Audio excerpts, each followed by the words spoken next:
Sherlock Holmes, starring Basil Rathbone and Nigel Bruce. The makers of bromoquinine cold tablets bring you another adventure of Sherlock Holmes, with Basil Rathbone as Sherlock Holmes and Nigel Bruce as Dr. Watson. Now, here we are again in our habitual armchair in front of Dr. Watson's fireplace, waiting for the good doctor to put down the evening paper. Oh, I beg your pardon, Mr. Manning. I didn't see you come in. I was reading about your latest American gang shooting. Yes, crime seems to be riding high, wide, and handsome in most of our big cities, I'm afraid. What a pity we haven't got Mr. Sherlock Holmes on the job. This is just what I was thinking. But on the other hand, these gangs of racketeers have sprung up since he retired. Perhaps he wouldn't know how to handle it. Rubbish. I can remember just one case we handled back in '94. It was concerned with Giorgiano, the worst gang leader New York ever had. They didn't call it racketeering in those days, but it amounted to the same thing. Kidnapping, blackmailing, bombing, terrorizing innocent people. By during the course of that particular case, Giorgiano had one man taken for a ride, as you call it. Yeah, that sounds interesting. Why don't you tell us about it? Well, it's a bad story. Let me see. It was in November in the year 1894. Holmes and I were sitting in our rooms in Baker Street. Well, I thought you said this story was about the head of a New York gang. Yes, so I did, Mr. Manning, so I did. Just to interrupt. Even famous gangsters have been known to travel about from time to time. Well, as I was saying, Holmes and I were sitting in our rooms in Baker Street, and our housekeeper, Mrs. Hudson, ushered in a friend of hers, a landlady who kept lodgings in Great Orm Street. Holmes invited her to sit down. The poor woman was obviously harassed and kept sucking away at the fringe of her cape.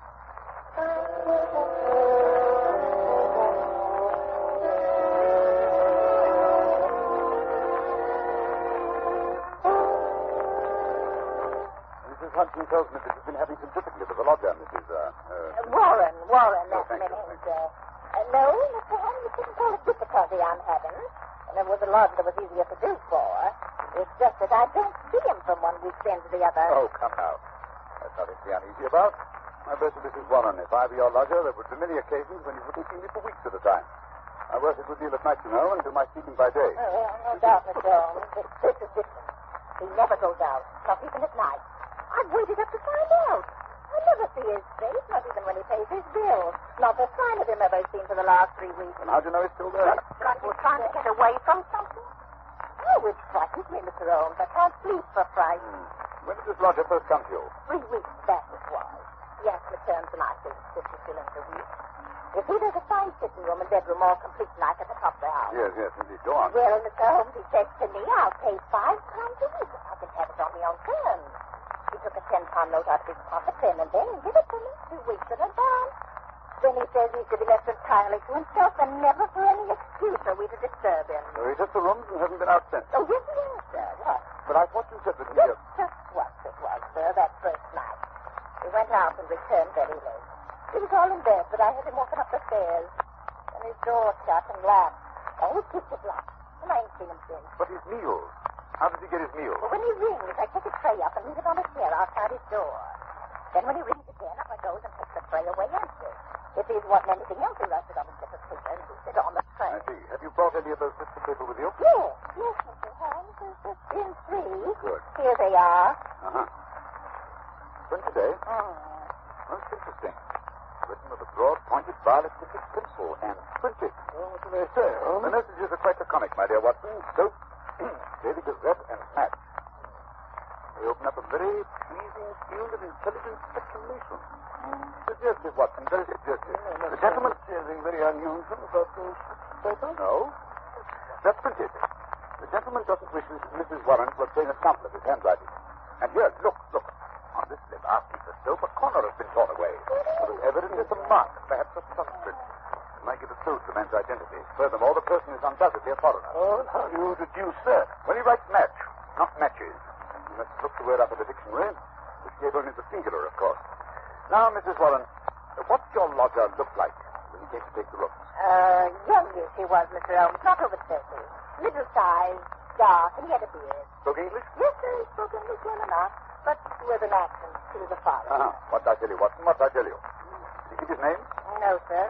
He had any letters or callers? No, sir. Where did he retire when you or the girl go in to do his in the morning? We don't go in, sir. Just for himself. Oh, I see, yes. Interesting.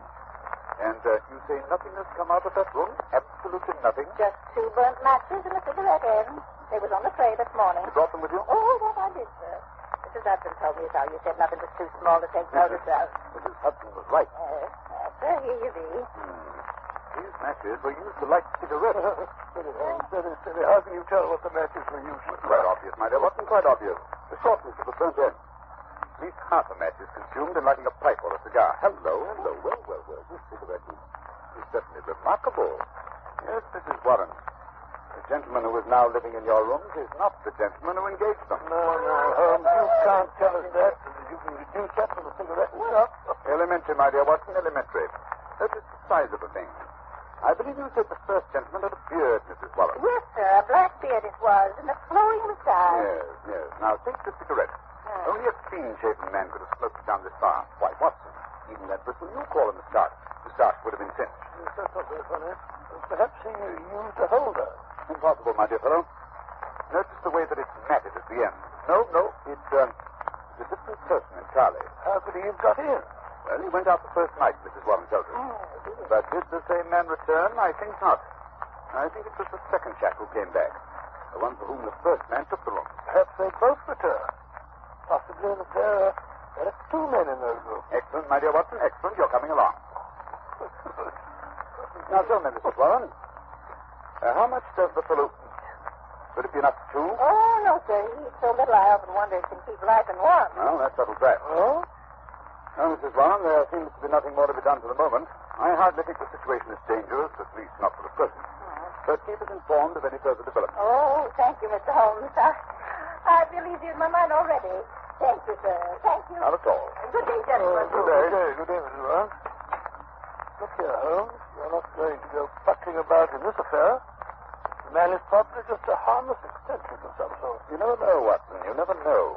Whoever he is, he's living in terror. Huh? Terror of what, I wonder? Oh, rubbish. Besides, who's going to foot the bill? What do you expect to get out of a case like this? Education? Look, the pursuit of knowledge, Watson, is my great hobby. Pursuit of knowledge of the foot. Curiosity, that's what it is. Plain, unadulterated curiosity. Oh, possibly, Watson, possibly. Education, pursuit of knowledge, curiosity. Perhaps they all amount to the same thing. Where are you going to look for your education in this case, if I may ask? In the Daily Gazette, my dear fellow, in the Daily Gazette. A newspaper is often a very storehouse of knowledge.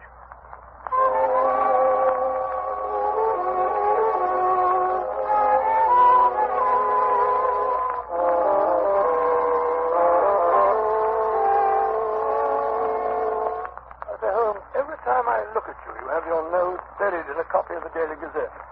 Why the fondness for that yellow rag? Yeah. The Daily Gazette is the paper Mrs. Warren's mysterious lodger asked for, remember? Well, what of it? What can you discover from a common newspaper? The answer is nothing. Nothing at all. Here it is 4 days since we heard of that mysterious gentleman, Mrs. Warren. What have you unearthed? Nothing. Absolutely nothing. No, you're wrong as usual, my dear Watson. We interrupt this program to bring you a special bulletin from the NBC newsroom in New York. President Roosevelt will address the joint session of Congress at noon tomorrow. We return you now to the adventures of Sherlock Holmes. My keeping enemies to the hiding place of the mysterious lodger. How would you go about keeping in touch with him? Just where now? Through the papers, my dear fellow, through the agony columns. And since Mrs. Warren's lodger received only one paper, the notices must appear in that. Okay. See now, but how can you tell which notice is the one we're after? By elimination, Watson. By elimination. Take this paper, for instance. The edition which appeared 2 days after the lodger took up his residence with Mrs. Warren. The agony column, huh? Let's have a look. Dear me. What a collection of groans, cries, and utter nonsense. Oh, perhaps, my dear Watson, perhaps, but nevertheless, an invaluable hunting ground for the searchers after education. Well, go on. The first one reads, surely Jimmy will not break his mother's heart. That's very certain. Listen to this. It's the lady who fainted in the Brixton Yes, disregard that. The lady doesn't interest me. Here's another. Every day, my heart longs. Oh, bleach, Watson. Unmitigated bleach. Go on, please. Well. Be patient. We'll find some means of communication. Meanwhile, watch this column. It's signed G. Sounds more plausible, eh? Are there any others? Yes, 3 days later we picked up the trail again. Here it is. There, that one. And making successful arrangements, patience and prudence, the clouds will pass. G again. Yes, nothing for 2 weeks after that. Then comes something more definite. Here. The park is clearing if I find chance to signal a member code. A1, B2, and so on. You will hear soon. Oh, what's more, G? By Jove. Things are warming up. Oh, see who that is, will you, Watson? Oh, sure. Yes, I'm sure he wanted to run. Thank you so much. Well. What is it? The afternoon copy of the Gazette that has just arrived. This is how it's done. Oh, good. See if there's anything in it. House of Parliament in heated session.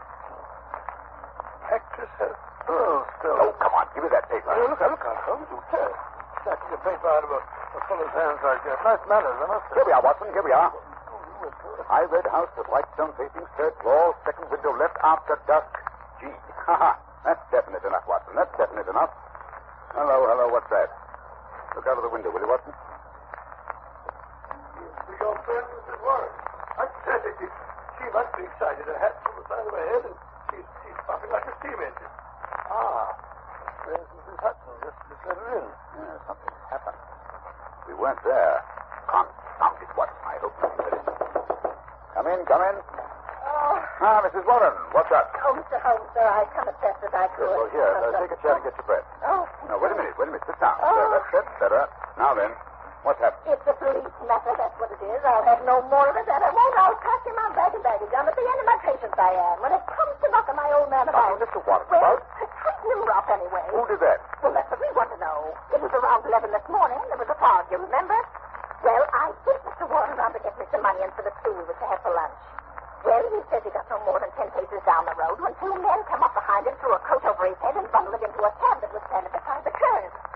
12 o'clock, 1 o'clock, and he don't come back. And there am I and me stew left waiting for the onions. Well, at 2 o'clock, they come up a stew anyhow. And you know what a stew is like without onions. Yes, like tea without... Yes, milk. I like mine. Well, tea without milk is about that. It's one of the most... Go on, Mrs. Warren. Go on, never mind. Yes, well, at 3 o'clock, my old man comes home, all black and blue, and his coat tore. At first, I think he's been in some pub. He's got a weakness for a drop now and then. Yes. Well, go on, please. Pretty soon, I see he's knocked around just dazed, and he tells me he's been driving around for 2 hours with a couple of men threatening him. And finally, they opened the door and shoved him out. And when he comes to, he found he was on Hampstead Heath, so he took a bus home, and there he lies now on the sofa, moaning and groaning. Indeed, most interesting. Oh. Did he notice the appearance of the man? Did he hear them talk? No, Mr. Holmes. He's clean dazed. He just knows he was lifted up as if by magic and then dropped again. If by magic? Yes, sir, that's right. And you connect this attack with your lodger? Well, sir, we've been living there 15 years now, and those happenings never came before. I've had enough of it.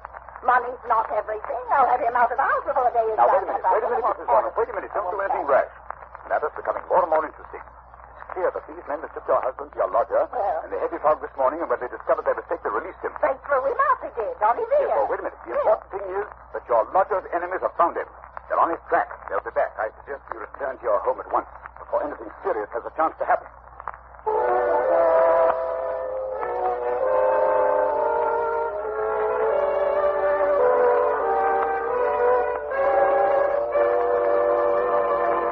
This is my house, sir. It's very tidy indeed. Starched curtains, polished doorknobs. I do my best, Mr. Holmes. Now, where'd I put my key? Those windows on the top floor where the lamp is lit. Those are the lodger's rooms, I take it? Yes, sir. Oh, here's the key. It's just inside the linen and the bag. Will you come in, gentlemen? Holmes? The door's open. Come on in. I say, why are you staring at that house across the street? You see it, Watson? You see it? Of course I see it. I'm not blind. High red house with white stone facing. Of course. The message. Yes. Watson, that is undoubtedly the signal station. Notice the to let sign in the window? An ideal spot, my dear fellow. An ideal spot. I dare say we're supposed to be gone inside. We're keeping Mrs. Warren waiting. Right, Watson. Practical as usual. Oh, Mrs. Warren, what now? I don't rightly know, sir. I suppose we begin by taking a look at this mysterious lodger of yours. How are you going to manage that if he keeps the door locked? When do you take his next tray up to me, Mrs. Warren? He usually has his tea around 4:30. 4:30, eh? It's almost that now. Is there any chance, another room with a door opening onto the corridor? No, sir, that is. Oh, wait a second. There's a cupboard. A big cupboard almost opposite his door. Yes? Excellent, excellent. What you and I will secrete ourselves in that cupboard while Mrs. Warren fixes the gentleman's tea tray. Very good, sir. I'll do it right away. It's the top floor, Mr. Holmes. You can't miss it. The cupboard door is the first one to the right, at the head of the stairs. Good, good, thank you. Come on, Watson. You think it's nice, lying like this? Watson, you've too many scruples to be a first-class detective. Oh, come up the stairs. They creak like a rusty. Now what are you doing? Removing my shoes. You better follow my example. That way you have a much better chance of being undetected. Very well, but I feel like a criminal myself. Oh, not I can't get this shoelace undone. Well, for goodness sake, break it. We can't sit here all night. All right, all right. Oh, there you are. Come on now. Quiet, be quiet. You sound like the charge of the light brigade. I'm not making any more noise than you are. Easy now. Cupboard door. Yes, go. What? What you said it was a large. Oh, good thing, please, easy. Close the door. Look at the crack. That's not too Move up a little. I can't do the best thing pushed here like this. Well, not supposed to. I'll do this little brand bit of it myself. Ah, here comes Mrs. Warren now. Stop that noise, Watson. You're pumping like a grappler. Yes, here she is.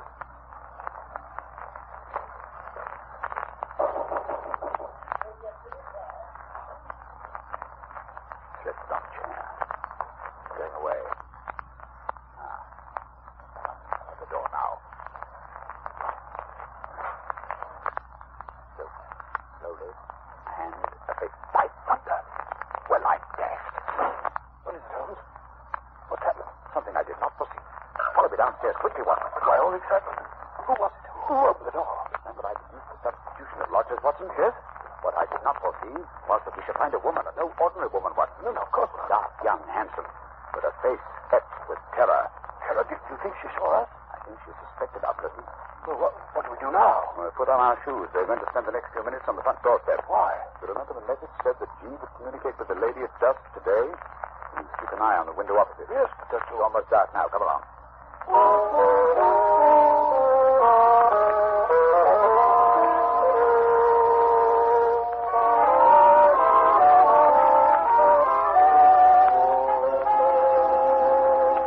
Holmes, we've been here for half an hour. My fingers have practically numb. Perhaps your friend has seen us and been scared off. Well, it's always too dark. It's more likely that something has happened to prevent his coming. Hold on. There's a light over there now. Yes, I can see a shadow. Look, there he is. Pale face. Perhaps that's the pair. He's got a candle peering across. Once they're sure she's there.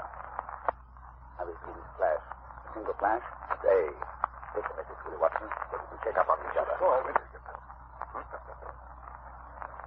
T. That is S-T-A-T-S. Wait a minute. There's down.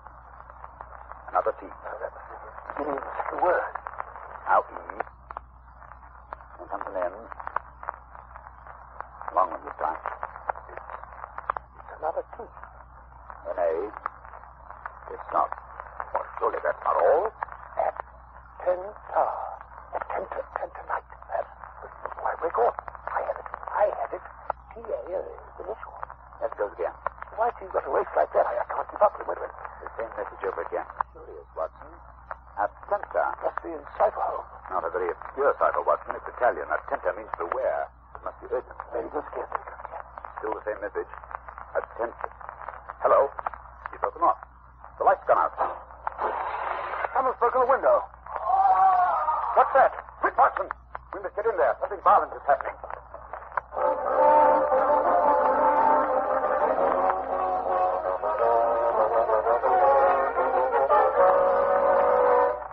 The door's unlocked, Holmes. Come along, Ben. Keep your revolver handy. Dark, I can't see a face. Here, up these stairs. Hello. There's a camp where he dropped it. It's warm. Light a match, Watson. That's better. Let's look around a bit. Oh, so quiet. It's uncanny. Where could he have gone? There's the broken window. And here, look here, Watson. Blood. A trail of blood on heavy objects has been dragged along the floor. Use this cupboard door. Open it, Watson. Is it out? Oh, very well. Oh, look. On the floor, a man. On his back and covered with blood. Look, there's a knife. A knife sticking straight up. Driven blade deep into the body. A terrific blow. Give me that candle. Let's have a look at it. Yes. There. Look at the red circle drawn on the floor under his head. A halo in blood. Holmes, what are you doing with that candle? Finishing the message. I think it will be helpful. Let's get to the root of this mystery. I must find out how he got there. You mean this man? Then you recognize him? Naturally, Watson. It's Black Georgiano, the head of the most terrible band of criminals in America. Like Georgiano. Gee, Georgiano. Then it must be he who sent the message. What's he doing over here in England? That's the question you must ask a lady from across the street. She should be here in a moment. I signaled her to come. Here she is. Marito, I have a come. Ah, you. What is it? What have you done with him? You must prepare yourself for a nasty shock, madam. My husband, what has happened? What are you hiding from me? Who is that on the floor? I beg of you not... Oh, let me see. Georgiano. You have killed him. He's dead. Please don't be so upset, madam. But it is wonderful, marvelous. What? You are the police. You have killed him. Oh, I'm so happy. You have killed him. He was dead when we found him. How so? Then it was my Jenna who killed him. My wonderful Jenna. He has done it before perfectly. He has painted. He is magnificent. But where is he? Just now he sent a message for me to It come. was I who sent the final message. Your husband disappeared out of the back window, if I read the signs correctly. But I ran away. For my husband, he did it to protect himself. To save me. No one could blame him. You could not arrest him for that. No. Now that your Jenna is dead, we fear nothing. We are free. Perhaps you'd like to tell us about it. I may be able to arrange matters with Scotland Yard. Well, Jenna is my husband. Gennaro Luca. I am Amelia Luca. My husband and I, we live in New York. We are happy until my Geno's brother, he meets this Georgiano. He was a devil. A monster. There is no judge in the world who would punish my husband because he killed him. Yes, I understand he had rather an unsavory character. He was a king. He makes the young Italian men join in his society. Gennaro's brother was one of his men. He cannot break away. He must do the most terrible thing. And then one night he say no. He was shot. Shot in the back. In the back? Quite a sportsman, huh? Quiet, Watson. After that, this Georgiano, he say my husband must join his gang. He began to make love to me. He was terrible. I was so afraid. So you ran away? Yes. One night we go on a boat for England. But we know Georgiano will follow us when he finds out. My Jenna, he hide me where I will be safe. He knows Georgiano will come. And he waits for him outside. Tonight he arrives at last. But my Jenna is ready. He is prepared to kill him. Oh, he is a hero, my Gennaro. I don't know what the British point of view will be, but I imagine that in New York, this lady's husband will receive a pretty general vote of thanks. Oh, I think we can arrange the British point of view, Watson. Scotland Yard has been on the lookout for this Georgiano since they heard he had landed. Mr. Luca has just taken a little bit of work, that's all. And now, Mrs. Luca, if you'll come with me, I believe we can arrange matters satisfactorily. Gracias, senor, gracias. I'm so happy. Well, it's been an interesting case, Holmes, but I still can't for the life of me see what you expect to get out of it. Education, Watson, a little more education. Always seeking knowledge at the old university.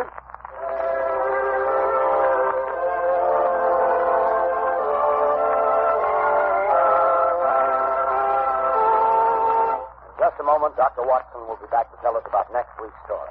Now, Dr. Watson, what about next week? Well, next week I think I'll tell you an adventure that took me on a wild goose chase halfway across the continent of Europe. A case which Holmes solved by opening a coffin.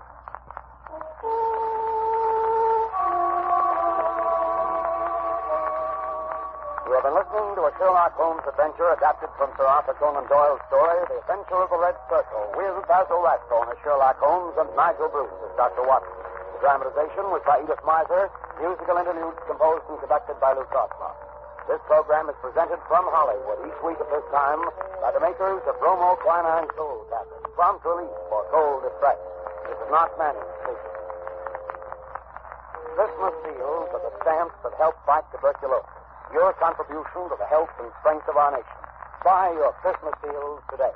This is the Red Network of the National Broadcasting Company.